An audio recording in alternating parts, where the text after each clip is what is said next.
বন্ধুরা, আমি রিচা। আমি তোমাদের সাথে আজকে রসমালাই বানানোর রেসিপি শেয়ার করব। প্রথমে আমি দুটো কথা বলে নেবো মিষ্টি বানানোর আগে। সেটা হচ্ছে যে খুব বেশি যদি আমরা জল ঝরিয়ে নিই ছানা থেকে, তাহলে সেক্ষেত্রে কিন্তু মিষ্টি শক্ত হয়ে যাওয়ার চান্সেস থাকবে। সেখানে কিন্তু মিষ্টি ভালো লাগবে না খেতে। আর আমরা যদি খুব বেশি পরিমাণে জল না ঝরাই, সেখানেও কিন্তু মিষ্টি ফেটে যাওয়ার চান্সেস থাকবে। এবার আমি একটা থালাতে আমি ছানার জল ঝরিয়ে একটা থালাতে আমি ছানাটা নিয়ে নিয়েছিলাম। ছানাটা ভালো করে চেপে চেপে মেখে নিতে হবে। তারপরে আমি গোল শেপ দিয়ে নিয়েছিলাম। আর গোল শেপ দিয়ে নেওয়ার পরে আমি হ্যাঁ, আরেকটা জিনিস দেখতে হবে। সেটা হচ্ছে যে আমি তো গোল শেপ দিয়ে নিয়েছিলাম, শেপেও যেন কোনো ক্র্যাক না আসে, সেখানেও কিন্তু ছানাটা ভালো করে মেখে নিতে হবে।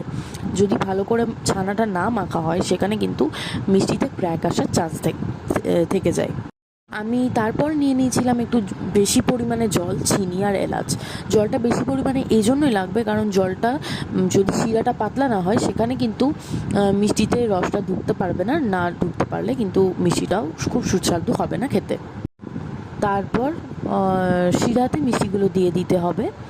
ভালো করে সেদ্ধ হয়ে এলে নামিয়ে নিতে হবে মিষ্টিটা।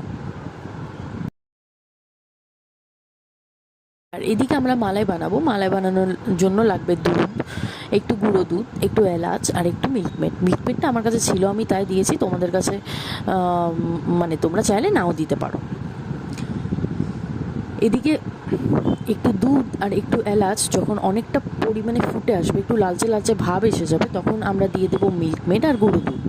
ভালো করে নাড়তে নাড়তে ওটাও যখন অনেকটা একটু লালচে লালচে হয়ে আসবে, আরও বেশ একটু ঘন হয়ে আসবে, তখন আমরা হালকা হাতে ঠান্ডা হয়ে আসা মিষ্টিটা চেপে রসটা হালকা বার করে তারপর আমরা ওই মিষ্টিটাই মালাইয়ে ফেলে দেব।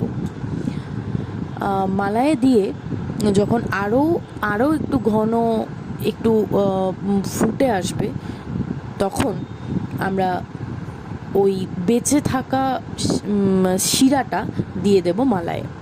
আমরা আর অন্য কোনো চিনি ইউজ করব না, আমাদের অন্য কোনো চিনি ইউজ করার দরকার নেই। শিরা দিয়েই মালাইটাও আমরা করে নিতে পারবো।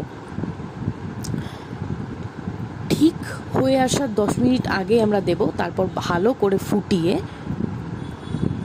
নিয়ে নামিয়ে নিলেই রেডি রসমালাই। এটা কিন্তু ঠান্ডায় বেশি ভালো লাগে খেতে।